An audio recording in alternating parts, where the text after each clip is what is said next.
Last 2 days నుంచి కృష్ణా జిల్లాలోని గుడ్లవల్లేరు కాలేజీలో జరిగిన ఇన్సిడెంట్ గురించి అందరికీ తెలిసిందే. కానీ ఈ విషయంలో ఎంతవరకు నిజం ఉంది? అసలు ఎవరెవరు ఉన్నారు? దీన్ని పోలీసులు ఎలా విచారిస్తున్నారన్న విషయం ఎవరికీ సరిగ్గా అర్థం కావట్లేదు. అసలు నిజంగానే వీడియోలు బయటపడ్డాయా? ఒకవేళ పడినా మేనేజ్మెంట్ దాన్ని కప్పిపుచ్చడానికి ఫేక్ అని చెప్తుందా?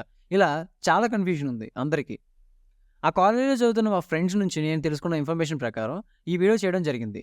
ప్లీజ్ రిమెంబర్, ఈ వీడియో చేయడానికి ఏ పొలిటికల్ పార్టీ ఇన్‌ఫ్లూయెన్స్ లేదు. అండ్ ప్లీజ్ ఇలాంటి ఇష్యూస్‌ని పొలిటిక్స్‌లోకి లాగొద్దు. అసలు ఇష్యూ అంతా ఎక్కడ మొదలైంది?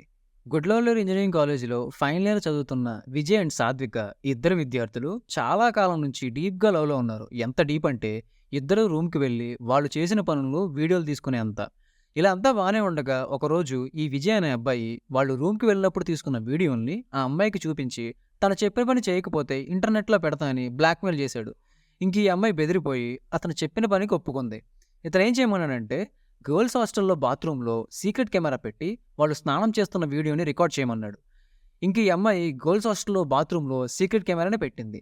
నైట్ 1 గంట తర్వాత అందరూ పడుకున్నాక బాత్రూంకి వెళ్ళి ఈ అమ్మాయి ఆ సీక్రెట్ కెమెరాలో రికార్డ్ అయిన వీడియోస్ని ఇతనికి సెండ్ చేసేది. ఇలా దాదాపు 2 నెలల నుంచి చేస్తున్నారంట.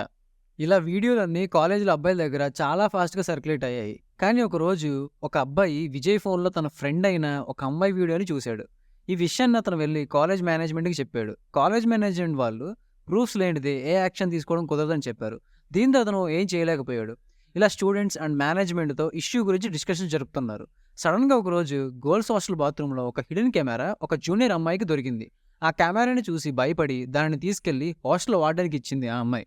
ఇది జరిగిన కొద్దిసేపటికే రాత్రికి రాత్రే కాలేజ్ అండ్ హాస్టల్ మొత్తం ఇష్యూ స్ప్రెడ్ అయిపోయింది. స్టూడెంట్స్ అందరూ ప్రొటెస్టులు చేయడం మొదలుపెట్టారు. రాత్రికి రాత్రే వి వాంట్ జస్టిస్ అంటూ. దీంతో బాయ్స్ హాస్టల్లో ఉన్న జూనియర్స్ అండ్ సీనియర్స్ అందరూ కలిసి విజయ్ రూమ్‌కి వెళ్లి అతన్ని చిత్తకొట్టుడు కొట్టారు.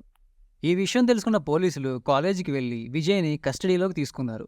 ఇదంతా జరుగుతుంటే ఆ అమ్మాయిని మాత్రం పోలీసులు ఒక సేఫ్ రూమ్‌లో ఉంచారు. ఇంత జరిగినా సరే కాలేజ్ మేనేజ్మెంట్ మాత్రం ఇష్యూని డైవర్ట్ చేయాలని చూస్తున్నారు. ఫైనల్‌గా పోలీసులు మాత్రం వాళ్ళు చేసిన విచారణలో అలాంటి వీడియోస్ ఏమీ దొరకలేదని, ఇదంతా ఫేక్ న్యూస్ అని స్టేట్మెంట్‌ని పాస్ చేశారు. బట్ ఇదంతా ఫేక్ కాదు, ఆ వీడియోలు తీయడం నిజంగానే జరిగింది అని అనడానికి మా దగ్గర చాలా ప్రూఫ్స్ ఉన్నాయి. అందులో కొన్ని వీడియోస్ పెడుతున్నాం చూడండి.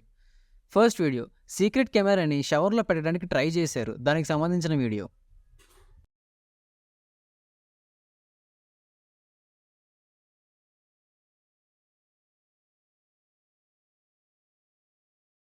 సెకండ్ వీడియో, స్టూడెంట్స్‌తో ఇష్యూ గురించి పోలీసులు వ్యవహరించిన తీరును చూడండి.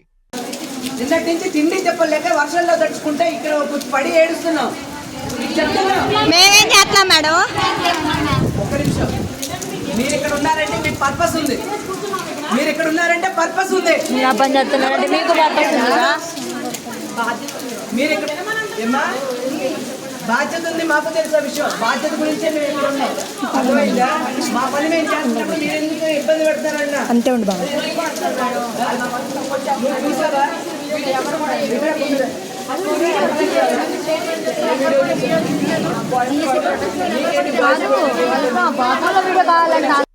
థర్డ్ వీడియో, పోలీసులేమో అలాంటి వీడియోలు తీయలేదని అంటున్నారు. కానీ ఆ సీక్రెట్ కెమెరా పెట్టిన అమ్మాయి మాత్రం ఏం చేసుకుంటారో చేసుకోండి అనే రీతిలో తలపొగరుతో మిడిల్ ఫింగర్ని చూపించింది.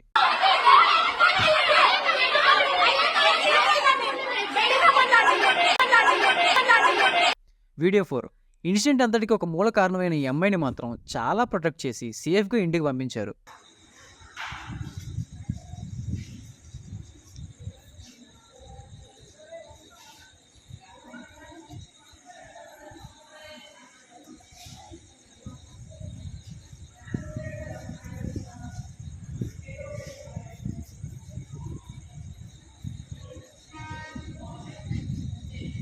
వీడియో నెంబర్ 5, ఈ ఇన్సిడెంట్ గురించి న్యూస్ కవరేజ్ చేస్తున్నటువంటి న్యూస్ రిపోర్టర్స్ని కాలేజ్ మేనేజ్మెంట్ వారిపై దాడి చేసింది. ఇది ఫేక్ న్యూస్ కాదని, హాస్టల్లో నిజంగానే సీక్రెట్ కెమెరా పెట్టి వీడియోలు తీశారు అండ్ ఆ వీడియోస్ చాలా మందికి స్ప్రెడ్ అయ్యాయి అని చెప్పడానికి పైన ఉన్నటువంటి వీడియోలు చాలా సపోర్టింగ్గా ఉన్నాయి. అసలు నాకు ఒకటి అర్థం కావట్లేదు, ఇంత ఇష్యూ జరుగుతున్నప్పుడు కొంతమంది ఏమో పొలిటికల్ పార్టీస్ని తీసుకొచ్చి రాజకీయం చేస్తున్నారు అండ్ ఇంకొంతమంది ఆ అమ్మాయిని కాపాడుతున్నారు. అండ్ కాలేజ్ మేనేజ్మెంట్ ఏమో వాళ్ళ కాలేజీకి చెడ్డ పేరు రాకూడదని వాళ్ళ సైడ్ వాళ్ళు కవర్ చేసుకుంటున్నారు. అసలు ఈ ఇష్యూని సరిగ్గా చూడాల్సిన రీతిలో ఎవరు చూడకుండా సెన్సిటివ్ ఇన్సిడెంట్ని ప్రూఫ్లు లేవని అది ఫేక్ అని చెప్పి తప్పుదారి పట్టిస్తున్నారు. పోలీసులేమో అసలు మాకు వీడియోలో దొరకలేదు, కెమెరా కూడా దొరకలేదంటూ ఒక్క ముక్కలో తేల్చి చెప్పారు. ఒక్క నిమిషం, ఈ న్యూస్ మొత్తం ఫేక్ అనుకుందాం. మినిమం లాజిక్‌తో ఆలోచిస్తే ఒక అమ్మాయి అండ్ ఒక అబ్బాయిని ఎంటైర్ కాలేజ్ మొత్తం టార్గెట్ చేసి ఇంత ఇష్యూ క్రియేట్ చేయరు. వాళ్ళలో వాళ్ళకి పర్సనల్ గొడవలు ఉన్నట్లయితే. సో, ఇంకా దీన్ని బట్టి మీరే ఆలోచించుకోండి. ఈ ఇన్సిడెంట్ అసలు నిజమా? అబద్ధమా? అన్న విషయం.